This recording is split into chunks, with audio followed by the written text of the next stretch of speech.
Good morning. Magandang umaga, mga kaibigan. Pag-usapan natin yung aking apo. My grandson. Wish, meet him. Yes, yay, yay, yay, yay, yay, yay, yay. Yay, yay, yay, yay, yay, yay, yay. Sige, entertain mo na habang wala pang audience. Yay, yay, yay, yay, yay, yay, yay, yay, yay, yay, yay, yay. Okay? So, magandang umaga sa lahat. Ang ating pag-usapan sa ngayong araw ng linggo, umaga, ay isang makabuluhang bagay para magbigay lamang ng edukasyon sa ating mga kababayan. Ito po ay patungkol sa medyo komplikadong bagay na gusto ko na maintindihan ng lahat. Patungkol po ito sa kaso ni Digong Duterte. I will not make any conclusion, but when I do, it's up to you. Do not begrudge me for that conclusion of mine. At least, bibigyan ko lang kayo ng isang matalino na pagkakataon para magkaroon ng matalinong conclusion or opinion patungkol sa kaso ni Digong Duterte, whether you are anti or pro Duterte. It doesn't matter anyway.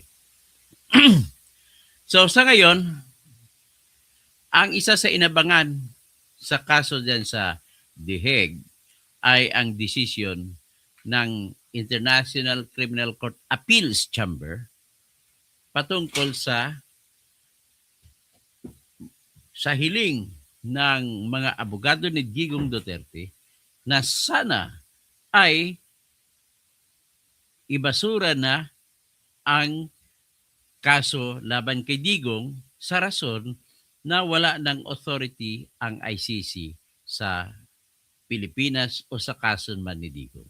Yan po ang pinakamataas ngayon na punto ng interest ng lahat, anti or pro Digong.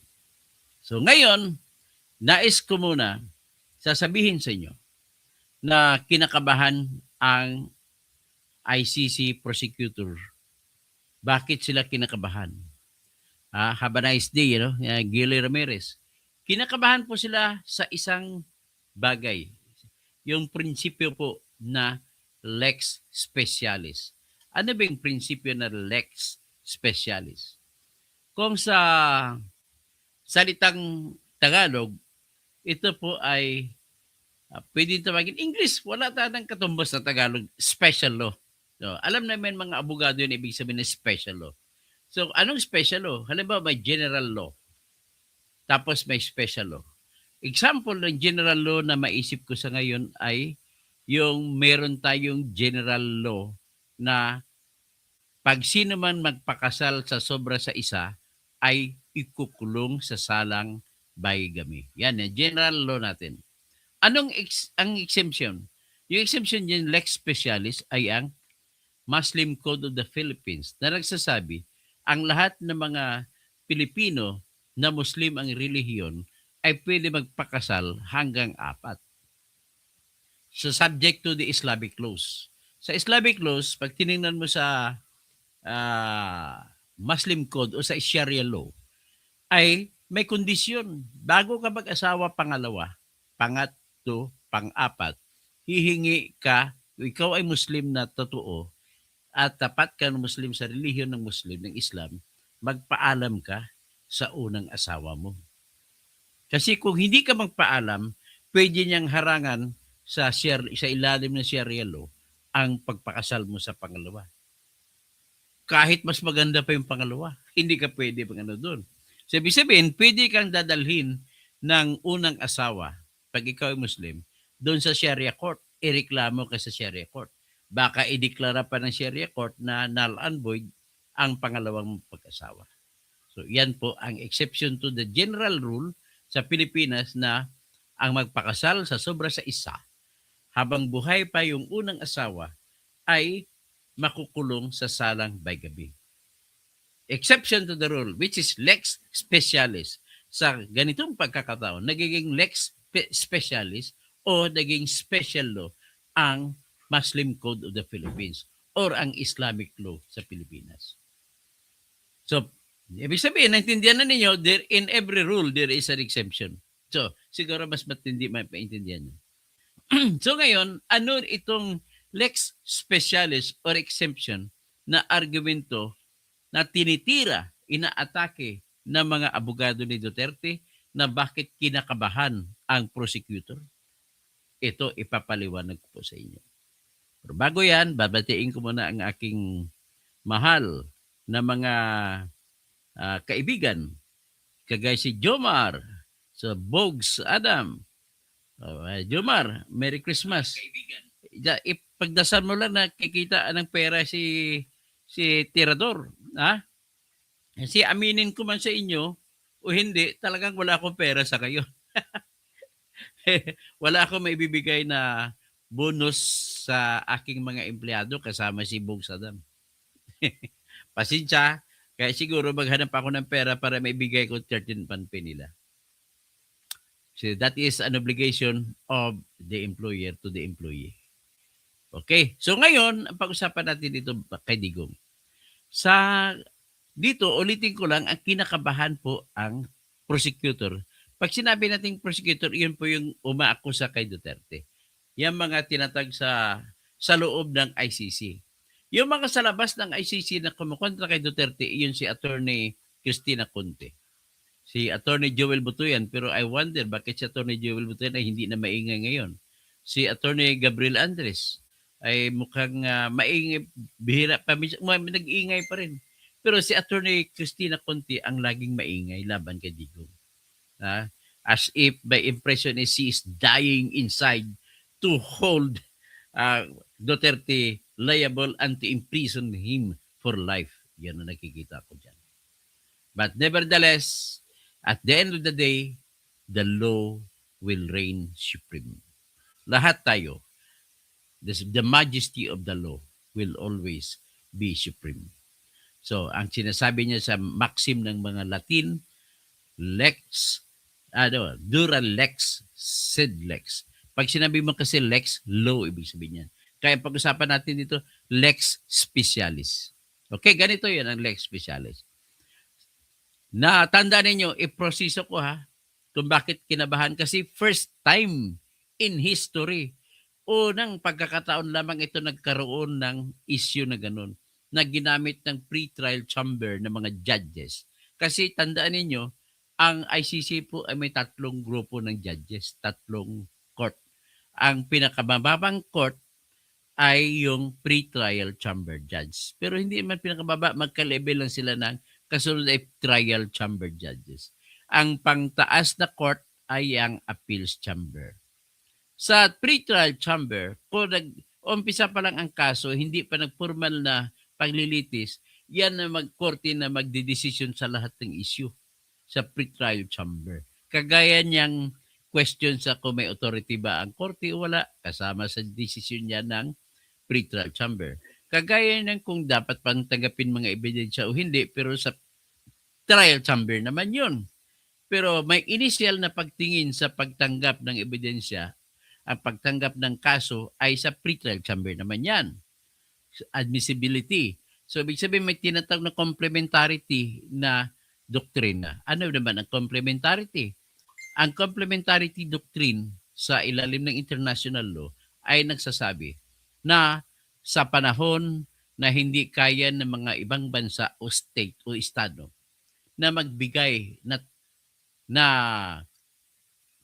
tanggapin o bigyan ng desisyon, asikasuhin o imbestigahan at pagbigay ng husga sa kahit anumang kaso, ang tawag diyan ay kung hindi kaya ng bansang iyon, magiging resort kayo sa complementarity rule na kung saan ibigay mo na sa International Court or ICJ, International Court of Justice, kung mga usaping mga civil case.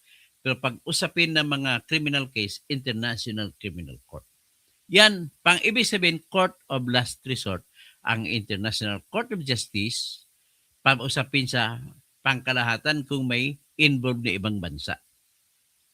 Or International Criminal Court, kung ang usapin ay patungkol sa tinatawag na the highest, the most heinous crimes. Yung 4 lang yan, ang heinous crimes na yan, na sakop ng International Criminal Court. At bakit 4 lang? Iyan lamang sinasabi ng batas ng International Criminal Court eh. Ang batas ng International Criminal Court ay yung Rome Statute. O yung, ibig sabihin ng statute kasi batas. Rome Statute, batas na ginawa sa Roma, Italia. Na nagsasabi na ang 4 lamang, limitado lamang sa 4 na krimen ang ICC. Number 1, genocide. Para maintindihan nyo, ano bang genocide? Yan po yung kasong krimen sa pagpatay ng lahi. Mga lahi. Galit ka sa lahi, may discrimination ka. Kagaya ng ginawa ni Hitler sa pagpatay ng 6 na milyon na mga Hudyo. Okay, that is genocide. Next ay crime against humanity. Yung crime against humanity naman po ay yun yung mga karumal-dumal na krimen na hindi na makatao.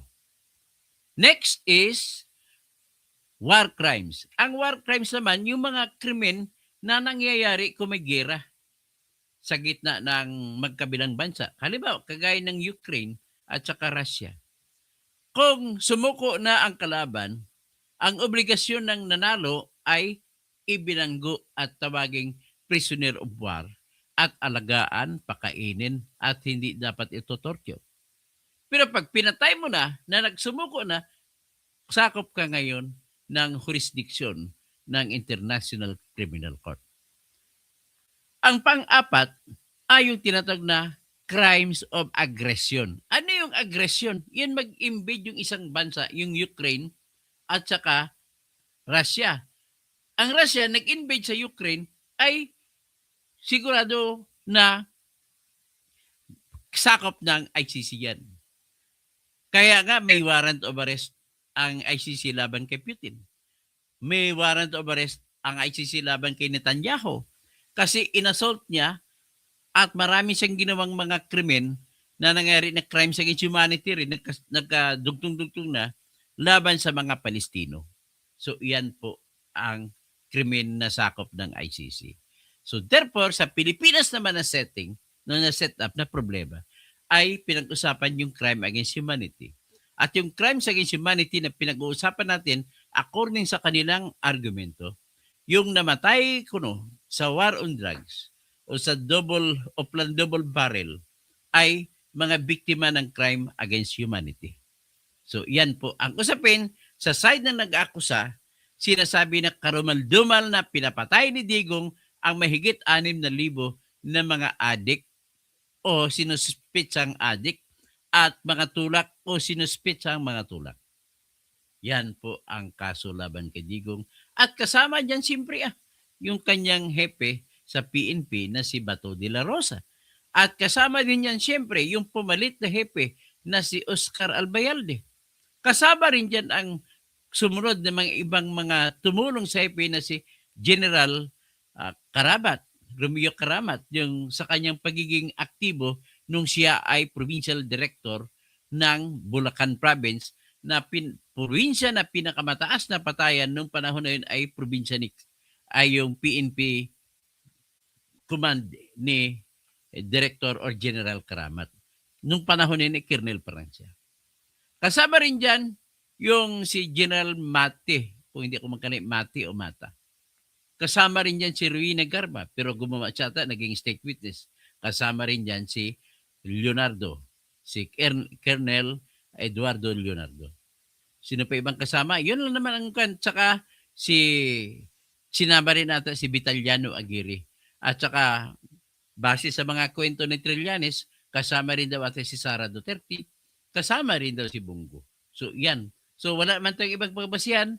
Si Trillanes lang ang may sabi ng ganon. Pagbigyan na muna natin. Yan sinasabi ni Trillanes. Although, pasensya tayo Trillanes. Tingin ko sa ikaw pinakasinungaling na tao na kilala ko sa balat ng mundo. Ikaw naging senador na pinakasinungaling. So anyway, ang sinasabi ko kung bakit takot ang ICC prosecutor, kasi ganito po yung nangyari. Kung matanda ninyo, ay nagsampa po ng tawag sa Pilipinas, mga lawyer sa Pilipinas, alam nila ang tawag na ito motion.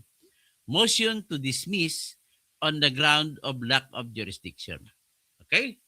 Pero sa ICC na konteksto, ang lingwahe nila ay standard. Pag magsampa ka ng motion, ang tawag sa kanila request. Request for the ICC to not to accept the jurisdiction over Duterte. Yan po ang sa kanila. Request ang salita. Sa atin naman sa Pilipinas, motion. O ngayon, ang katwiran na ginawa naman ng abogado ni Duterte na si Attorney Kaufman, at saka isa si Attorney Dove Jacobs. By the way, bago ipagpatuloy, let me just be clear. Hindi po totoo yung kwento ni Trillanes na nagbabayad si Digong Duterte ng 150 million kada buwan kay Attorney Kaufman. Unang, hindi ako papayag niyan. Bakit? Unang-una, mas magaling ako sa mga argumento kumpara nabasa ko ng argumento niya. At saka walang abogado ng papabayad niya ganun kalaki. Nabasa ko po, na-research ko po ang International Criminal Court. Lahat ng abogado nila para sa depensa ay libre.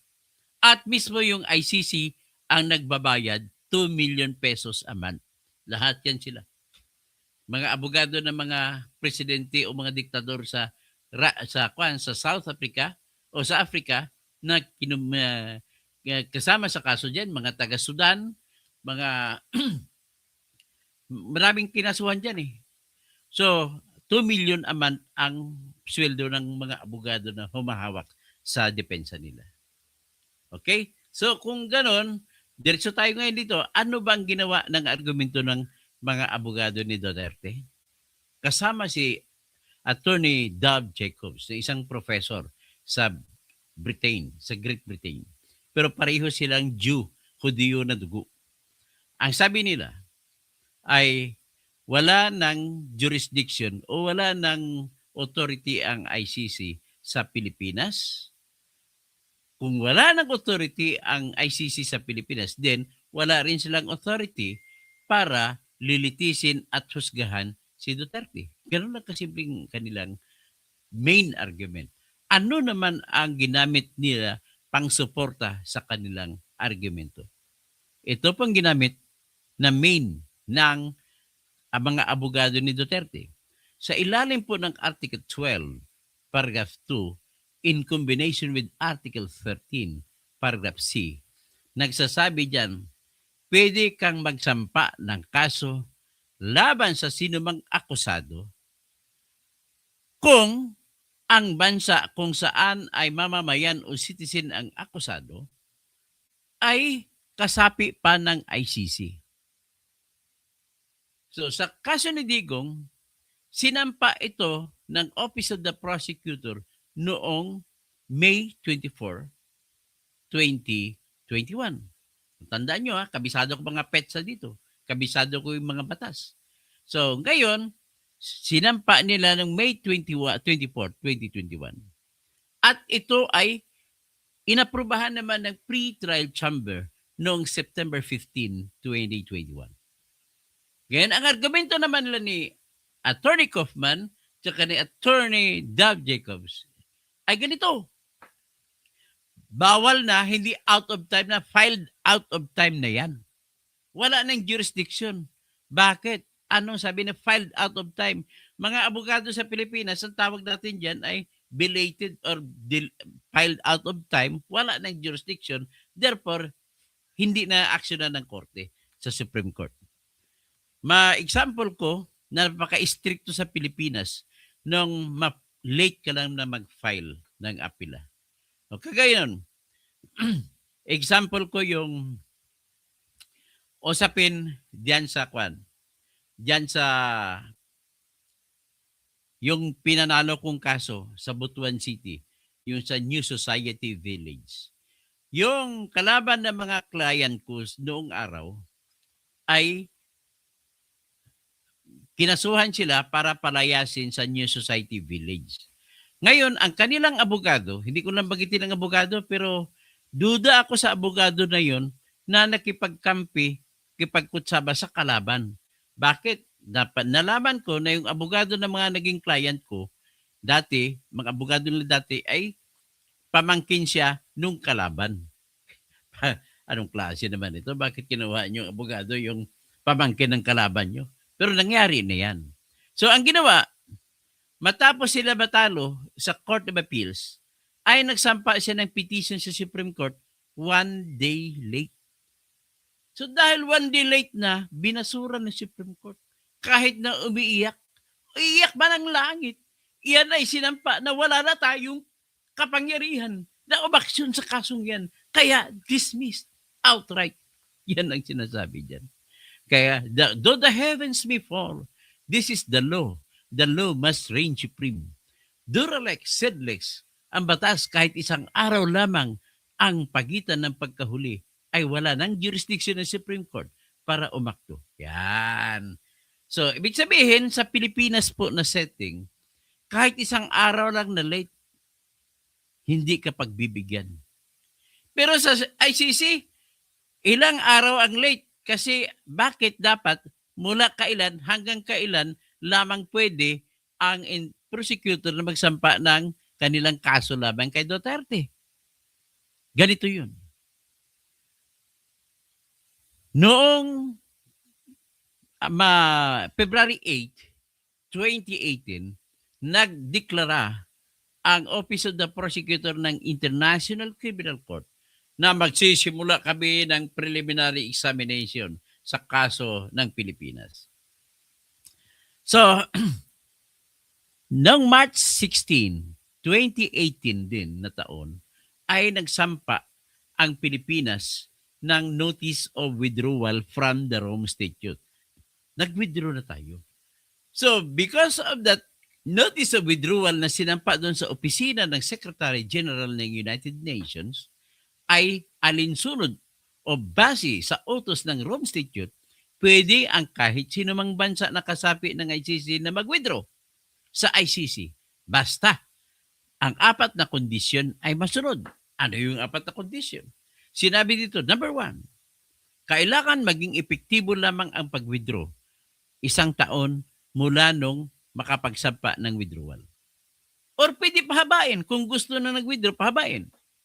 Pero kung wala siyang sinabi, 1 taon ay magiging epektibo pagkatapos ng 1 taon mula sa araw ng sinampa.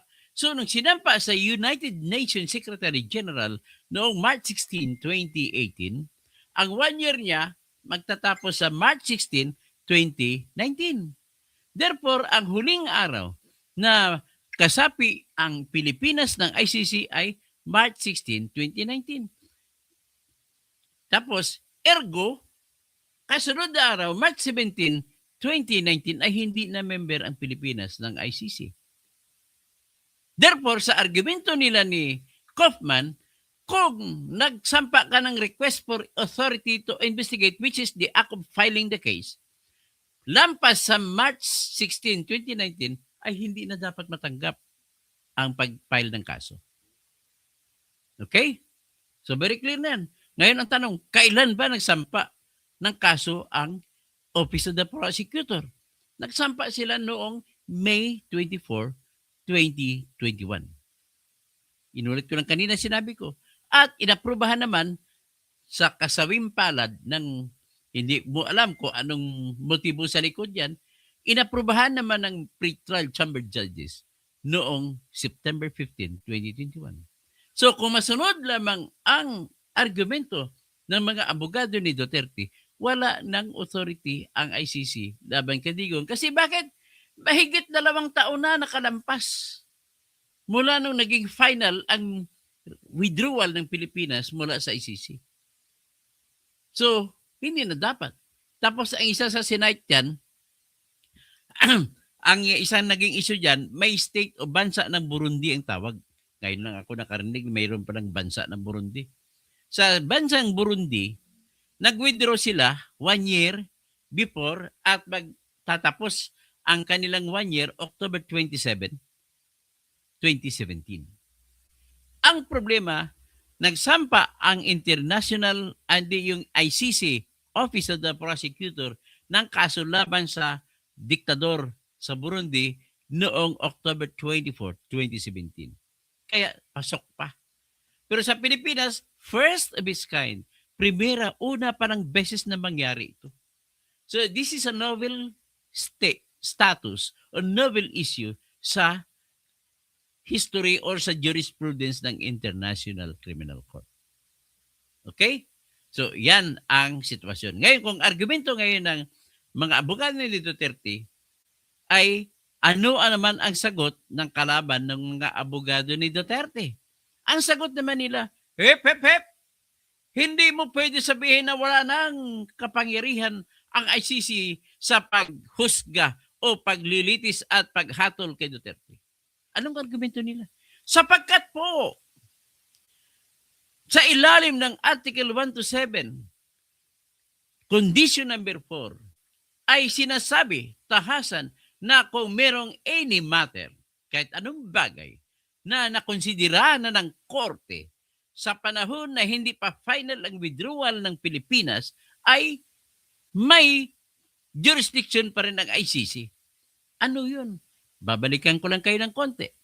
Noong February 8, 2018, member pang Pilipinas ng ICC, ay nag-anunsyo si Prosecutor Fatou Bensouda na mag-examine na kami sa Pilipinas. Okay? Ang tawag doon, preliminary examination. Pero, noong March 16, 2018, ay alam na ni Fatou Bensouda na nag-withdraw ng Pilipinas. Dapat sa kanya, niratsada niya, tapusin niya. Hindi niya na paabutin, na palampasin pa sa March 16, 2019, dapat makasampa na siya ng file ng kaso laban kay Digong. Hindi niya ginawa. Ginawa niya May 24, 2021. Lampas na, out of time na kung sa Pilipinas. Out of time. Pero sabi ko nga sa inyo, ang argumento naman ng mga kontra ni Digong ay ganito. Sa ilalim po ng sa pang-apat na condition, any matter under consideration by the court, capital C, court, before the finality of the withdrawal, gives jurisdiction to the ICC to try and decide the case against Duterte. Ganun. So, ngayon, ang decision naman ng pretrial chamber, sabi niya, hey, mayroon pa rin jurisdiction ang ICC. May authority pa ang ICC sa kaso ni Digong. Ano ang kanilang katwiran? Kinikilala ng ICC Pretrial Chamber, tama yung Article 12, Paragraph 2 at Article 13, Paragraph C, na kailangan isampa ang kaso laban kay Digong na hindi pa naglampas ang withdrawal. Dapat kasapi ang Pilipinas ng ICC na isampa ang kaso laban kay Duterte. Ang problema, kinikilala ng pretrial chamber na lampas na, out of time na, kung pagbabasihan ay ang Article 12, Paragraph 2 at Article 13, Paragraph C. Pero ano sabi ng Pero sabi ng pretrial chamber, pero may kapangyarihan o may authority pa rin ang ICC na lilitisin at husgahan si Digong. Bakit? Ito sagot nila. Kasi may tinatawag na special law, lex specialis, na nagsasabi at makikita mo yung special law exemption to the rule. Ang rule niya, yung Article 12, Paragraph 2 at Article 13, Paragraph C, na kung i-combine mo, if you will join them together, dalawang artikulo sa Rome Statute, nagsasabi na pwede ka lamang magsampa ng kaso laban sa isang tao kung ang bansa kung saan sa citizen ay kasapi pa ng Rome Statute. Okay? Sa totoo lang, ito po ay alinsunod sa prinsipyo na lahat ng estado sa buong mundo ay pwede mo lamang kasuhan kung pumayag ito na kakasuhan. One example I can give, yung kaso na sinampa ng mga heirs ni Sultan Kiram laban sa Malaysia, kung saan kiniklaim nila ang utang ng Malaysia sa Sultanate ng Sulu. Kung ilang billion dollars na dapat bayaran. Kasi ang istorya ng Sultanate of Sulu, sila ang may-ari ng Sabah, matapos ito binigay nung hari dun sa Malaysia, hindi pa Malaysia ang tawag nun, ng hari doon na kamag-anak naman ni Sultan Bolkiah, pinsan ni Sultan Bolkiah, at pinsan nila yung Sultanate of Sulu. Nung nagrebelde, nung may rebellion sa Sabah, ay humingi ng tulong sa Sultanate of Sulu itong Sultan ng Sabah. At dahil natalo nila mga rebelde, binigay na regalo ang Sabah sa Sultanate of Sulu. At kinilala naman ito ng England at ng Netherlands, Dutch, West Indies. Kinilala nila ang pag-aari ng Sultanate of Sulu dun sa lugar na Sabah. At inupahan nila ito ng mahabang panahon, nagbabayad sila $1 million ata sa Sultanate ng Sulu. Pero ng bandang huli, naalaala nyo, inatake ng Sultanate ng Sulu, 300 ang Sabah, pero natalo sila mga Pilipino. Okay, pero iyon po ang signal dahil ayaw na magbayad ng Malaysia sa Sultanate of Sulu ng kanilang upa sa Sabah.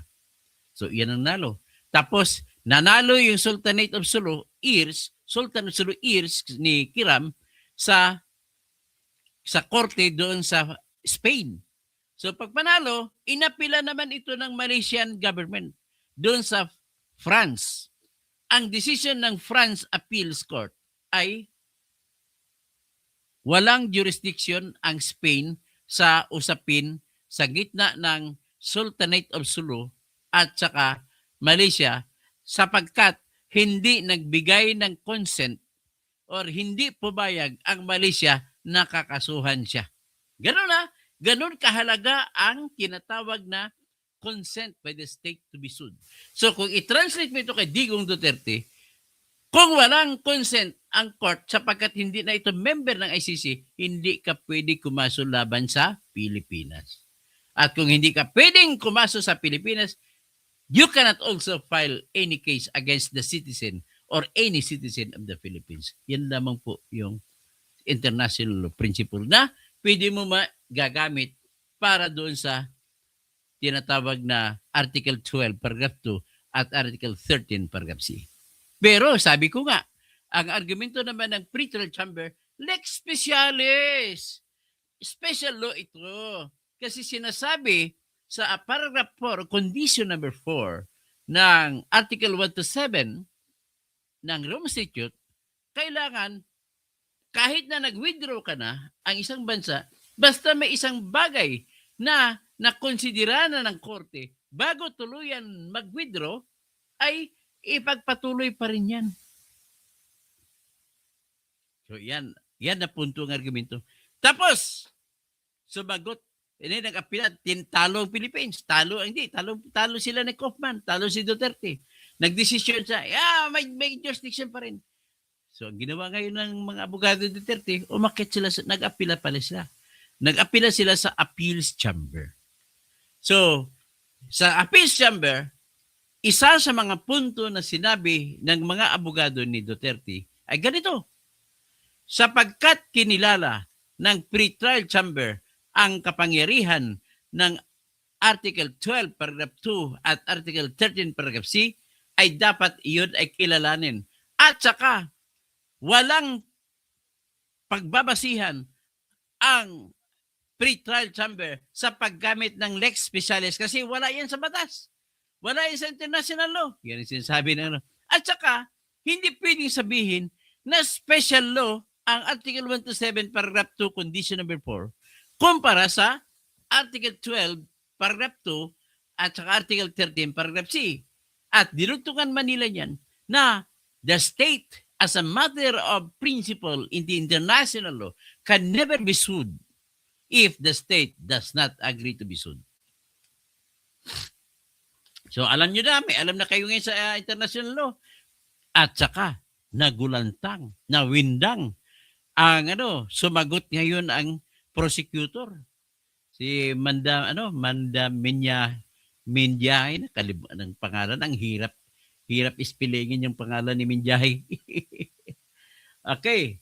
So ang ginawa kayo ni Minyahay, ito, introduction, tingnan ko Pakita ko sa inyo yung prosecution response. Okay, pakita ko sa inyo yung response.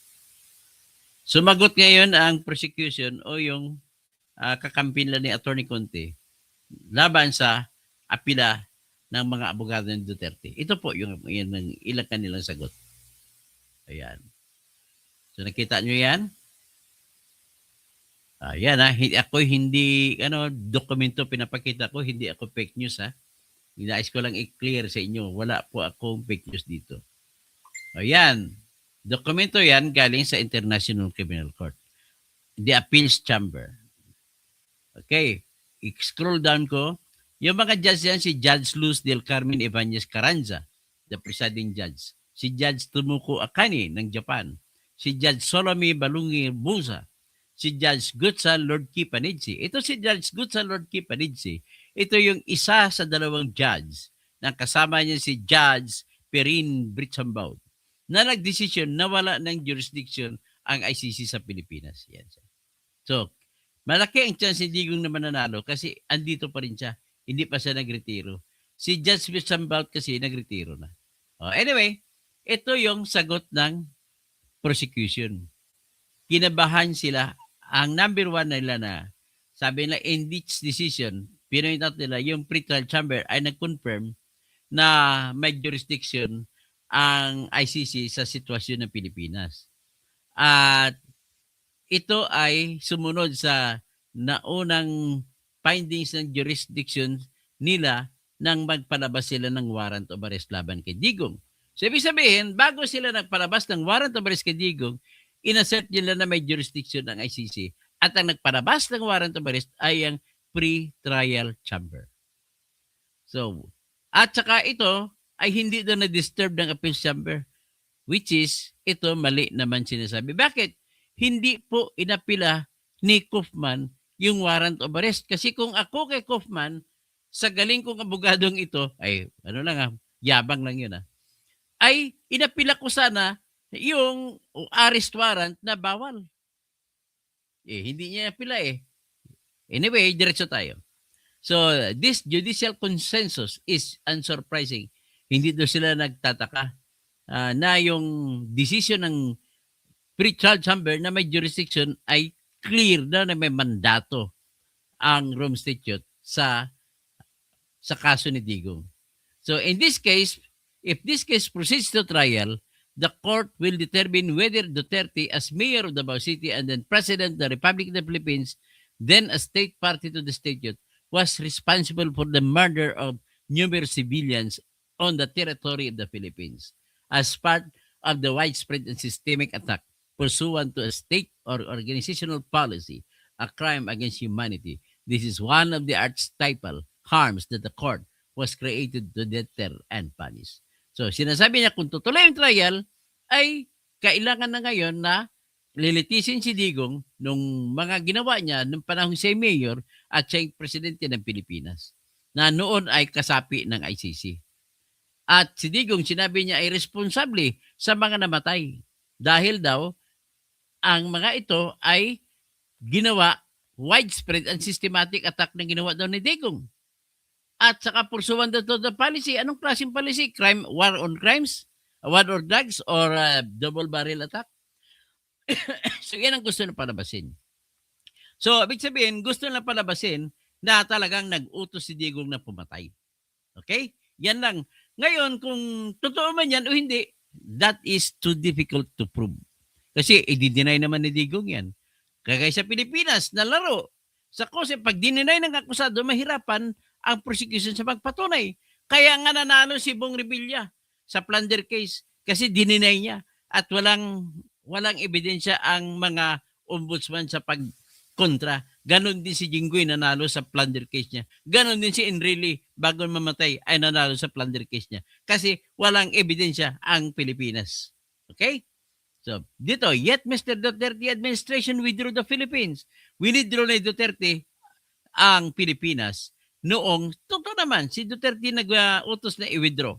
At nangyari ang withdrawal nung sinampa nito noong March 16, 2018, ang pag-withdraw doon sa opisina ng Secretary General ng United Nations. Tapos, number 4, finding that the withdrawal from statute would now bar the court's exercise of jurisdiction would strike at the heart the Philippine status as a state party at the time the alleged crimes. Hindi ang sabi ng prosecutor, kung finding ang papayagan yung korte na hindi na mag-exercise ng authority laban sa Pilipinas, yun daw ay parang pinaikot lang ang batas ng Pilipinas, ang batas na sovereign decision to protect the civilian population.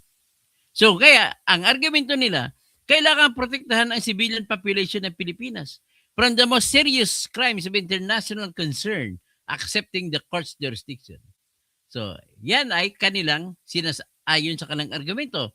Pero tinatanggap din ng prosecutor na hindi na member ang Pilipinas. So, sabi ng prosecutor, this is not and cannot be. Hindi daw ito ang tamang interpretasyon ng batas na payagan lang umalis ang Pilipinas sapagkat hindi na ito member at hindi na ibasura na lang ang kaso laban kay Digong kasi nung sinampa ito ay hindi na member ang Pilipinas. Yan po ang gusto na. Kailangan, ang argumento nila, yung pag-withdraw daw ay pinapaikot lamang ang batas. Ganon ang kasimple nila.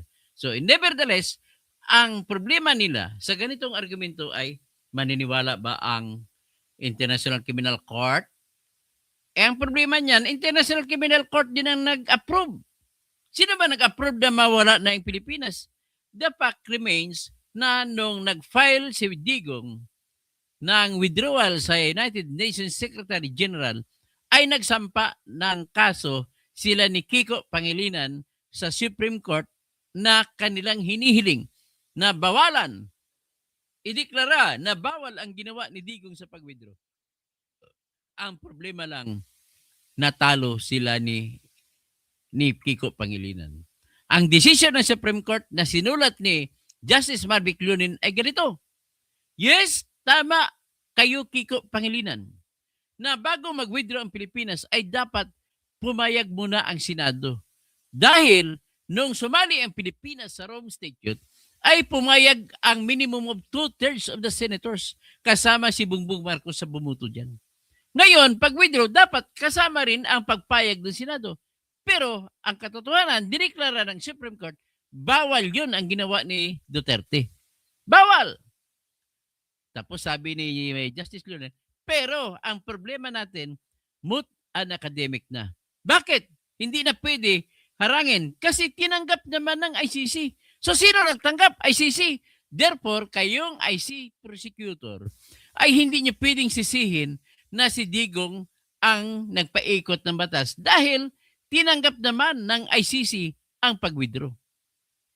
Okay, kuha nyo? Nainteresado ba kayo? Okay, at least alam na alam nyo na ngayon. Next is, ang sinabi naman dito, ang argumento, kinontra ng prosecutor, ang argumento ng prosecutor na ng defense ni Duterte na hindi pwedeng gagawin, kinilala ng pre-trial chamber ang Article 12 at saka Article 13 pero hindi niya pwedeng gagawin na tatawaging special law ang Article 1 to 7 sa punto de vista na may mga bagay na nakonsidera na ng korte nung panahon ito ay membro pa. Ang tanong, nagdesisyon ngayon, tama ba yung desisyon ng Court of Appeals, ng pre-trial chamber na may jurisdiction pa rin ang ICC? Ang sabi naman ng abogado ni Digong ay mali. Pero ito po ang katwiran ng International Criminal Court pre-trial chamber. Sapagkat nakasabi sa Article 1 to 7 sa number 4 condition that any matter under consideration by the court can still survive the withdrawal, can still continue as long as that matter was under the consideration of the court. So, isa sa issue dyan. Pag sinabi mo, the court, capital C, pwede bang ituring na yung ginawang preliminary examination ng prosecutor ay pwede mong gawin kasama sa any matter under consideration by the capital C court? Ang argumento ng mga abogado ni Duterte, pag sinabi mo court, court lang yun, hindi kasama prosecutor. So, yan. Ngayon, ang any matter, inargue nila, kasama ba yung preliminary examination? Ang sagot naman ng pretrial chamber, kasama. So, ibig sabihin, ano na po yung decision na kasama ang preliminary examination sa any matter? Sabi ng pretrial chamber. At ito ay part of the exemption to the rule. So, lex specialis. So, iyan ngayon ang sitwasyon. So, because of that, sumagot ang takot na international prosecutor na hindi yun. Sinabi, obiter dictum lang daw yun. Alam ng mga abogado sa Pilipinas kung anong ibig sabihin ng obiter dictum. Ang argumento ng prosecutor, yung sinabi ng pretrial chamber na tama ang Article 12, Paragraph 2 at ang Article 13, Paragraph C na magsasabi na tatanggapin lamang ang kaso kung kasapi pa ang bansa sa panahon o sa time o sa oras na sinampa yung kaso. Sa kaso ni Duterte, sinampa noong May 24, 2021. Hindi na member. So ano sabi ng pretrial chamber? Although hindi na member, mag-apply, general rule lang yan. May special law na mag-apply yung Article 127, Condition number 4. Ito. So, yan po ang sinabi niya. So, ngayon, kung gano'n ang sinabi, nagdesisyon, yun naman ngayon ang kinontra ng mga abogado ni Duterte, which is, sabi ng mga abogado ni Duterte, wala pang basihan kasi wala pang batas na mayroong gano'n na pwede mong sabihin na special law, exemption to the rule, ang Article 127. Oh. Dahil sa gano'ng argumento, kinabahan ang ang prosecution. Kaya sinabi nila, hindi, obiter dictum lang yan. Yan pang kontra nila, obiter dictum lang yan. Ang alam ng mga abogado sa Pilipinas, pag tinawag mo ng obiter dictum, yung isang statement ng Supreme Court ng Pilipinas, kapag hindi yan, wala yan, hindi yan patungkol sa totoong issue sa kaso, ay obiter dictum lang ang tawag dyan. At kung hindi, walang kinalaman sa totoong kaso, sa issue ng kaso, ang tawag dyan ay kung obiter dictum, hindi yan magiging part ng batas ng Pilipinas.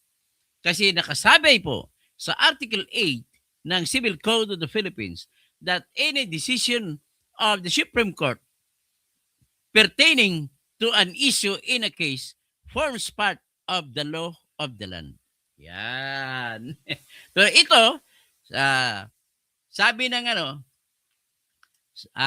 sabi ng abogado ni attorney sabi ni Attorney Kaufman at ni Dov Jacobs ay hindi mo pwede gagawin ito kasi wala pang precedent, wala pang dating kaso, nagsasabi na sa sitwasyon na hindi nakasapi ang bansa ng ICC ay pwede po pa rin i-apply na any matter ay yung preliminary examination ay any matter.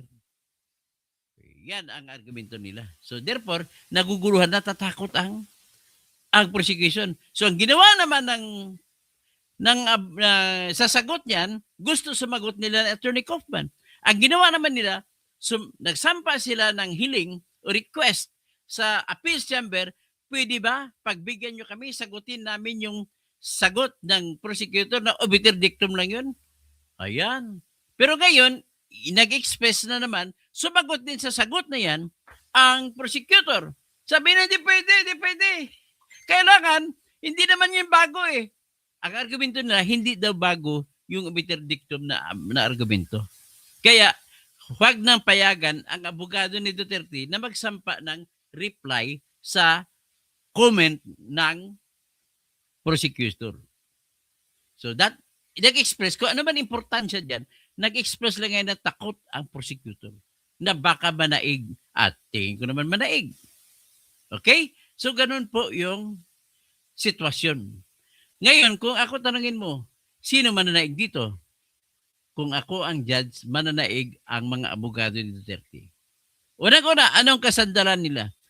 Pangalaw, unang-una, walang batas na magsusuporta na pwede ang ginagawa ng pre-trial chamber na tutukuyin nila na special law ang Article 127, Condition number 4. Yan. Number 2 ay yung preliminary examination ay hindi klaro na nagbigay ng kapangyarihan na tanggalan ng karapatan ng kalayaan si Digong Duterte. Tandaan niyo po, sa lahat ng batas sa buong mundo, para mo tanggapin ang pagtanggal ng karapatan ng kalayaan, karapatan ng mabuhay, karapatan na magkaroon ng kayamanan, ay dapat mayroong batas na nagsasabi na klarong-klaro, tatanggalan ka ng karapatan ng kalayaan kung ikaw ay si Digong Duterte na pumatay ng mga maraming tao sa war on drugs. Yan ang akusasyon. Na kahit na, dapat may batas na sabi na kahit na hindi nakasapi ang Pilipinas, dapat may batas na sabi na pwede pa rin. Ay problema, walang batas na nagsasabi. So, nagkaroon, ang gayon mangyari, nagkaroon ng duda. Pwede ba to? Hindi. Yan ang duda ngayon. May duda ngayon. Pwede ba to? Hindi. Sigurado ko lahat ng abogado na nakikinig sa akin ngayon, mga judge at fiscal na nakikinig sa akin ngayon, nasusundan nila ako. So, ngayon, ibig sabihin may duda kung talaga bang may kapangyarihan pa ang ICC sa kaso ni Digong. Kung may duda, prinsipyo naman sa buong mundo. Basta criminal law, there is no room for doubt. Sinasabi yan sa salitang Latin. In dubio pro reo. Sa English pa, in doubt for the accused. Sa Tagalog pa, kung may duda, para sa akusado tayo.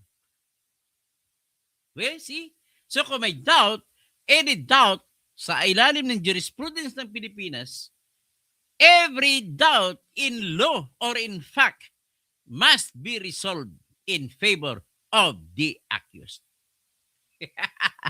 So may isa akong i-share sa inyo. Ha? Dapat si Fiscal AG makinig dito. May isa pa akong i-share sa inyo. May tinatawag po tayo sa mundo na equipoise doctrine.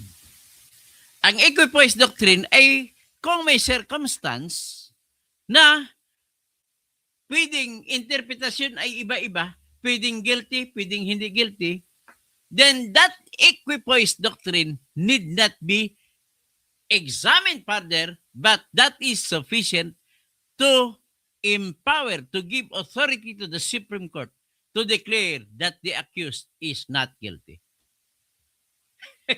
So, naintindihan nyo na? So, iyan lang po ang aking masasabi at magandang umaga po sa inyong lahat. Yung mga bakit galit sa akin dito, basta kalbo. Sabi ng nanay ko, basta kalbo, gwapo. Okay, tawagin ko kayo ha. Sa pilitan na lang kung matapos ko makaya ko within 1 hour. Gili Ramirez, Sabanais Day. Ben Mar Huerte, Ben Reclamador. Jabog sa Adam. Rico Dalangin Ricoleto, Merry Christmas, Sir Dr. Tirador, watching here in Plaridel, Misamis Occidental. Dagang maayong buntag sa tanang mga taga Misok. No? Apil na diyan sa Usamis, mga brad nako diyan sa Orquita, brad sa Alpha Cosine Theta. Mga brad nako diha sa Misok, Bisor. Sa Misor naman sa bayan ng El Salvador, si Engineer Junar Plaga, brad ko sa Alpha Cosine Theta. Tapos Lourdes Young, wala na naman kinalaman ang law ng mga Muslim na kasal na kaso ni Duterte. Pinapaliwanag ko lang sa inyo para malaman ninyo. Ikaw talaga kontrapilo ka talaga na. Naguguluhan ka. Paano ibig sabihin doon? Takot ka sa paliwanag ko? Pinapaliwanag ko yan para maintindihan ninyo yung general law tsaka special law. Okay? Arasausa, good morning, Tony Toto. God bless. Buhay Dabawenyo, ginagamit ang pera ng Pilipinas para ipangsira sa mga Duterte. So, mine. Tapos, 7C. Ano ba to? Doctor or attorney? Doctor of Jurisprudence po ako. Tapos, Renelen Imco. Kaya hindi na manalo yung si Trillanes, mayor na lang, talo pa. 7C, fake news na, doktor. Ay, fake news. Doctor of Jurisprudence po ako. Binigyan ako ng degree ng pamantasan ng lungsod ng Maynila kung saan ako scholar.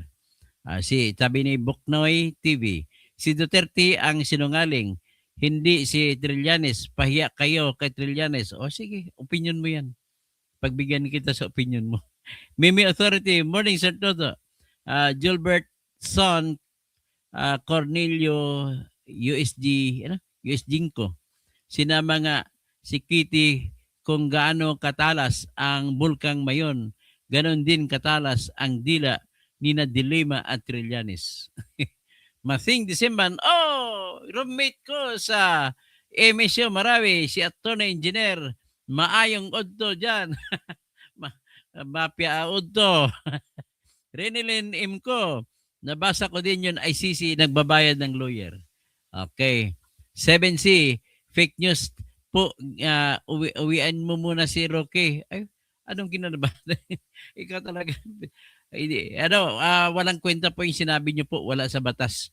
At salita po yan ng mga walang alam sa batas at nagagalit lamang. At sabi naman ni Ivy Balen, katoto, pero bakit dinidelay na mga Duterte? Hindi po dinidelay ang Duterte kaso. Kita mo, ang ano pa mismo, nagde-delay mga prosecutor. Wala pong delay doon. Mimi Authority, 7C, diyan ka na nagkamali. Huwag mong sabihin adik ang DDS, baka ikaw ang adik. Ben Marhuerto, tinalo mo sila sa usapin ng jurisdiction. Hanggang ngayon, jurisdiction pa rin defense ni Duterte. Dapat nga sana ako nag-abogado ni Duterte para panalo eh. Attorney Kaufman, you may take this as just a joke. But please listen to my arguments and you use that in your counter, in your supplemental arguments. Oril Lepo, ayan sa ulat ng The Moscow Times, noong December 12, 2025, hinatulan ng korte sa Moscow ang ICC prosecutor na si Karim Khan at wala pang ICC judges kahit wala sila sa Russia. In absentia, bastos naman yung Russia na yan. Ito ay bilang tugon sa paglabag ng ICC ng arrest warrant laban kay Russian President Vladimir Putin at isa pang opisyal kaugnay ng umano'y illegal deportation ng mga batang Ukrainian na itinuturing na war crime sa ilalim ng international law. Tinanggihan ng Moscow ang paratang sinabing walang sapat na basihan. Wala, kakahiya ang Russia talaga. Good noon po, boss. Amulodi, manager, Dr. Toto, pa-shout out lang out po sa aking idol na si Francis Leo Marcos. Idol po si Francis Leo Marcos. Si Mr. Mangusin. Malapit na daw siya makalaya. Mahuya. Villanueva, wala na kahit paanong paninira sa gobyerno. Naglalabasan na evidence against fake news. Lydia NY4, pera ang pinaikot nila kaya magnanakaw ang bangag. Kaya nagnakaw bangag, pera pinapaikot.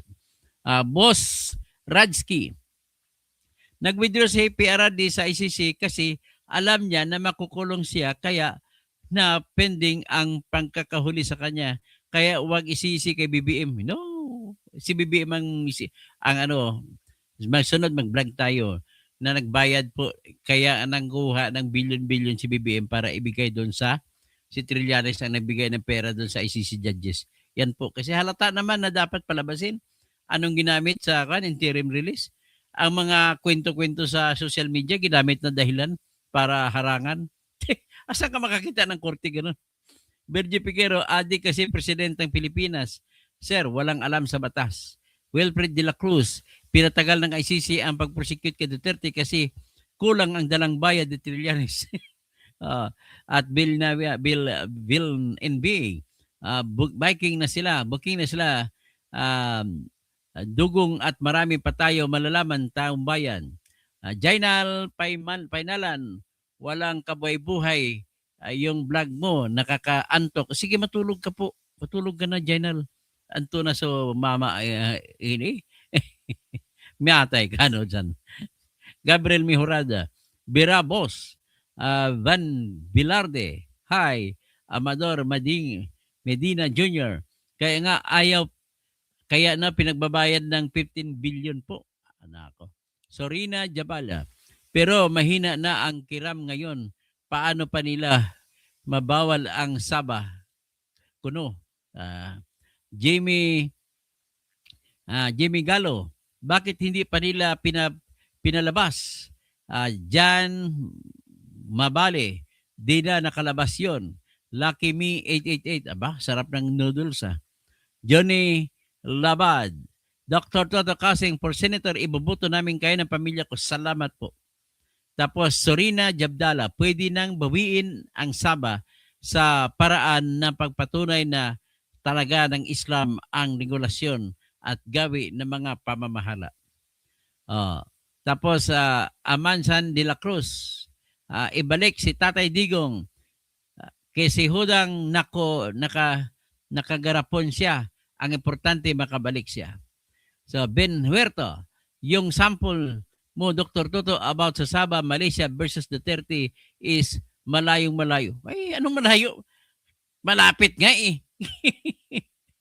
Huwag ka na magkano, mali ba yung sinasabi mo Ben Reklamador? Mali po yan. Alex, dapat pauwiin na dapat dahil matanda na yan. Sorina Jabala, mas lalong pinalala lang ni Bibi Marcos ang pangyayari. Di siya makatotoo at kalong at lalong wala siyang kaalam-alam kung paano pamahalaan ang buong bansang Pilipinas. Soriano at Jabala, like them. Didi is matatag.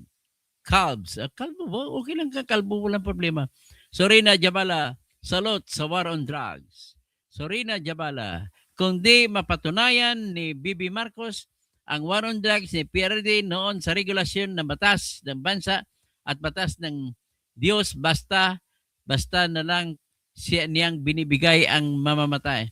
Ang namamatay, malaki ang ginawa niyang paglapastangan sa batas. Jano Robles, bukas, simbang gabi na. Magsimbang gabi tayo. Sorina Jabala, buong bansa ng Pilipinas dahil lumalagpas na pinagtakpan niya ang mga drug lord, poser at mga krimen na ginagawa ng mga adiktos. Tapos Lori Taxilion, Merry Christmas, Dr. Toto. Jano Robles, hindi na mananalo ang iyang trilyanes kasi super pinagtripan sina Irap, GMA, pati na yung mga Duterte na puro chismis. Virgie Piquero, well explained. Thank you, sir. Jano Robles, kaya no vote kay Trillanes. Narlan Linpak, adik pala. Ito, nako po, adik daw ako. Hindi ko alam kung bakit mo ako natawag na adik. Juan Marcela, A31, hello Doc. Jano Robles, kaya sa sunod mga buboto, Trillanes, magsisisi din kayo. Glenmark, matalino talaga.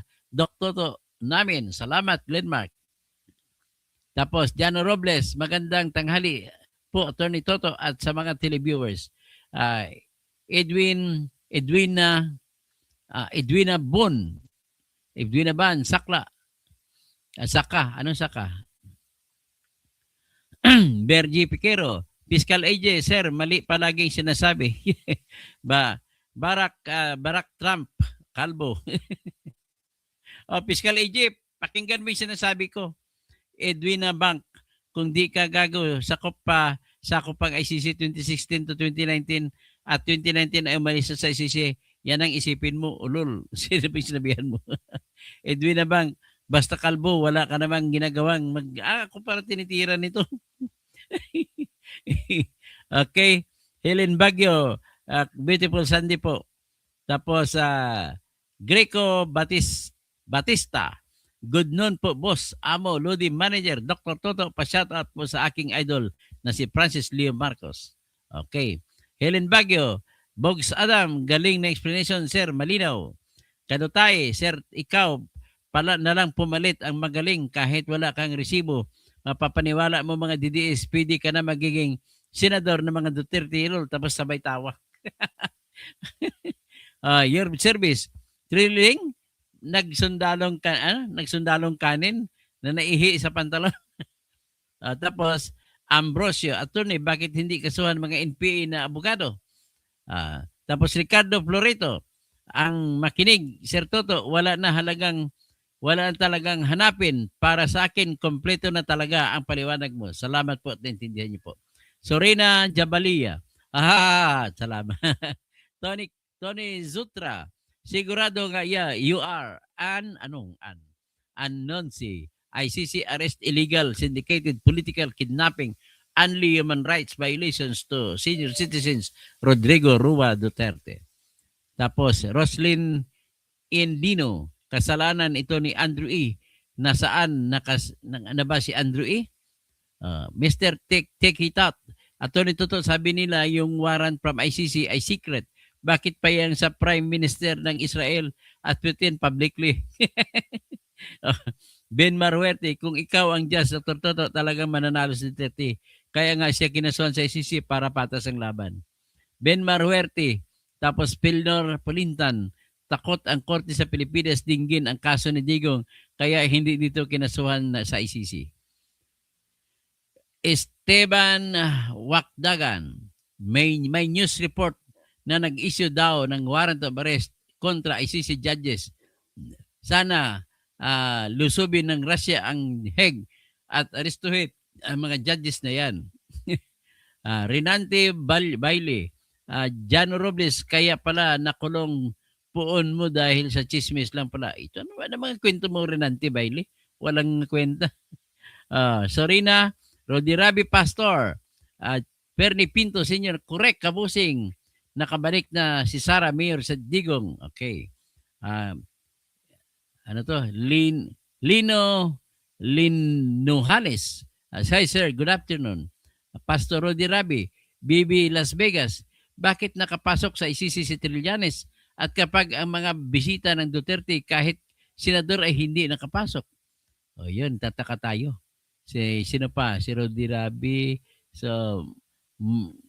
Armo Bautista, Maray na Ogto po. Sige, Maray na Ogto din sa mga Bicolano. Attorney, pa-shout out sa mama at papa ko na nanood sila sa iyo sa YouTube. Ngayon, Andrea Galia at Egmedio Galis. Galis ba o Galia? Galis siguro. So, Mr. and Mrs. Galis, Andrea at saka Egmedio, magandang tanghali po. Si Grace Lauria, Sara, dapat may warrant na rin ang ICC kay Sara Duterte. Huwag naman kayo magtawag Duterte na. Huwag na tayo maglait-lait ng tao, ha? Kasi pangit po pakinggan. Mag-argue kayo, gamitin yung pangalan ng tao. Okay? So, maya pag-aod to sa mga kabalin. Hapon na pala. Hapon. Maya pag-at panapon. Naimbag na malim sa mga kabsat ko. Lalo sa La Union. Si Imornibal. Si Sunny, maraming salamat po. Maria Quilusa, Duterte pa rin kami, Sergio Toto. Maraming salamat. Paki-share, paki-like, paki-subscribe na kung hindi pa kayo nakasubscribe. Tapos, paki-convince ng inyong kamag-anak na magiging member sa akin para marami kayong matutunan sa batas na pang-araw-araw na dapat gagamitin at dapat alamin. So, magandang umaga po o magandang hapon sa lahat.